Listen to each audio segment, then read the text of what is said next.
Hi friends, welcome back to comic വിൻസ. So ഇന്നത്തെ video എന്ന് പറയുന്നത് വൺ പീസിൻ്റെ ചരിത്രത്തിൽ തന്നെ ഏറ്റവും കൂടുതൽ ചർച്ചാ വിഷയമായിട്ടുള്ള ഒരു കാര്യമാണ്. ഗിയർ 5 ലൂഫി അടിപൊളി ക്രിയേറ്റിവിറ്റി ആണോ അതോ സീരിയസ്നെസ് ഇല്ലാത്ത വെറൊരു കോമഡി ആണോ എന്നത്. വൺ പീസ് ഫാൻസിനെ ആവേശത്തിലാഴ്ത്തിയ മോസ്റ്റ് ഹൈപ്പർ ട്രാൻസ്ഫോർമേഷൻ ഒന്നുണ്ടെങ്കിൽ അത് ഗിയർ 5 ലൂഫിയാണ്. ബട്ട് ഇൻട്രസ്റ്റിംഗ് ആയിട്ടുള്ള കാര്യം എന്താണെന്ന് വെച്ചാൽ ഇത്രയും ആൻറ്റിസിപ്പേഷൻ ഉണ്ടാക്കിയിട്ടുള്ള ഒരു ട്രാൻസ്ഫോർമേഷന് ഫാൻസിനിടയിൽ രണ്ട് അഭിപ്രായമാണ് എന്നതാണ്.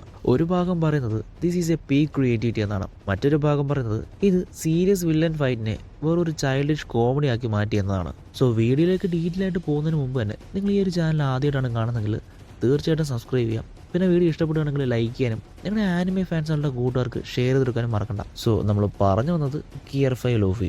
വൺ പീസ് കണ്ട ഓരോ ഫാൻസിനും ഒരിക്കലും മറക്കാനാകാത്ത ഒരു ട്രാൻസ്ഫോർമേഷൻ ആയി തന്നെയാണ് ഗിയർ 5 ലൂഫി ഫ്രെയിമിലേക്ക് വന്നത്. 10 വർഷത്തിലേറെ ആൻറ്റിസിപ്പേഷൻ ഉണ്ടാക്കിയിട്ടുള്ള ഒരു ഫോം തന്നെയാണ് ഗിയർ 5. പക്ഷേ അത് ഫൈനലി പുറത്തു വന്നപ്പോൾ ഫാൻസിൻ്റെ ഇടയിൽ രണ്ട് തരത്തിലുള്ള അഭിപ്രായങ്ങളാണുള്ളത്.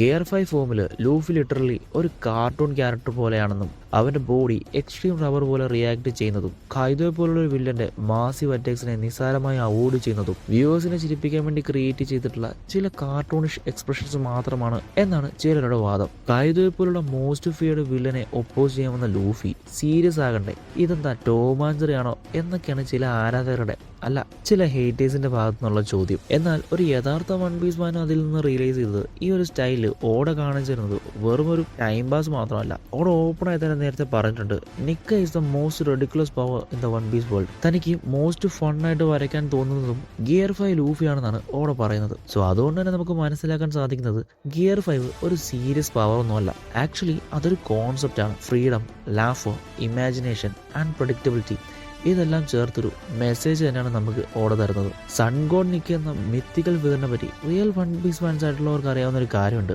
ഒപ്രസ്ഡ് ജനങ്ങളെയും അടിമകളെയും ചിരിയിലൂടെ റിലീസ് ചെയ്യാൻ വന്ന ദൈവം, അതാണ് ലൂഫി ഇപ്പോൾ റെപ്രസെന്റ് ചെയ്യുന്നത്. ഫാൻസിനിടയിലുള്ള ഈ ഒരു അഭിപ്രായ വ്യത്യാസം വലിയൊരു പ്രശ്നമാണോ എന്ന് ചോദിച്ചു കഴിഞ്ഞാൽ അല്ല. ഒരു പക്ഷം പറയുന്നു ഇത് ഓടയുടെ ഒരു ബോൾഡസ്റ്റ് മൂവ് ആണെന്ന്, ഇതിലൂടെ ഗിയർ 5 ലൂഫിയുടെ സോളോ തന്നെ കാണാൻ സാധിക്കുന്നു എന്നാണ്. മറ്റൊരു പക്ഷം പറയുന്നത് കൈദയുമായിട്ടുള്ള ഫൈനൽ ബാറ്റിലെ സീരിയസ്നെസ് ടോട്ടലി മിസ്സിംഗ് ആയി. കൈദയെ കാണുമ്പോൾ വേണ്ട അത്ര ടെൻഷൻ ഒന്നും തന്നെ കിട്ടിയില്ല. ലാസ്റ്റ് ഫൈറ്റിങ് വളരെയധികം ഇറിറ്റേറ്റിംഗ് ആയി തോന്നിയെന്നും ഫൈറ്റിൽ ഇമോഷണൽ വെയിറ്റ് ഇല്ലെന്നും കംപ്ലൈൻറ്റ്. ഗിയർ 2ലും 4ലും കൊടുത്തിട്ടുള്ള സീരിയസ്നെസ് പോലും ഗിയർ 5ൽ കാണാൻ സാധിച്ചില്ല എന്നും പകരം ലൂണി ടൂണിലെ പോലുള്ള സ്റ്റൈൽ മൂവ്മെന്റ്സും സൗണ്ട് എഫക്റ്റൊക്കെയാണ് ഇതിലുള്ളതെന്നും ചില ആരാധകർ പറയുന്നു. കൈദോ ഉപയോഗിച്ചത് ഫിയർ ആൻഡ് സ്ട്രെങ്ത് ആണെങ്കിൽ ലൂഫി ഉപയോഗിച്ചത് ക്രിയേറ്റിവിറ്റി ആൻഡ് ലാഫറാണ്. It's not about power, it's about liberation. ഒരു റിബലിന്റെ സോൾ ചിരിയിലൂടെ കൈദോ കീഴടക്കുന്നു. അതാണ് ഗിയർ 5 എന്നാണ് ഓട നമ്മളോട് പറയാൻ ശ്രമിക്കുന്നത്. പിന്നെ ഇതൊക്കെ ഓരോരുത്തരുടെയും പോയിന്റ് ഓഫ് വ്യൂവിൽ നിന്നുള്ള കാര്യങ്ങളാണല്ലോ. എൻ്റെ അഭിപ്രായത്തിൽ ഗിയർ 5 ഞാൻ പ്രതീക്ഷിച്ചതിലും അപ്പുറത്ത് തന്നെയായിരുന്നു. സോ നിങ്ങൾക്ക് എന്താണ് തോന്നിയത്? Let me know in comments. Sayonara.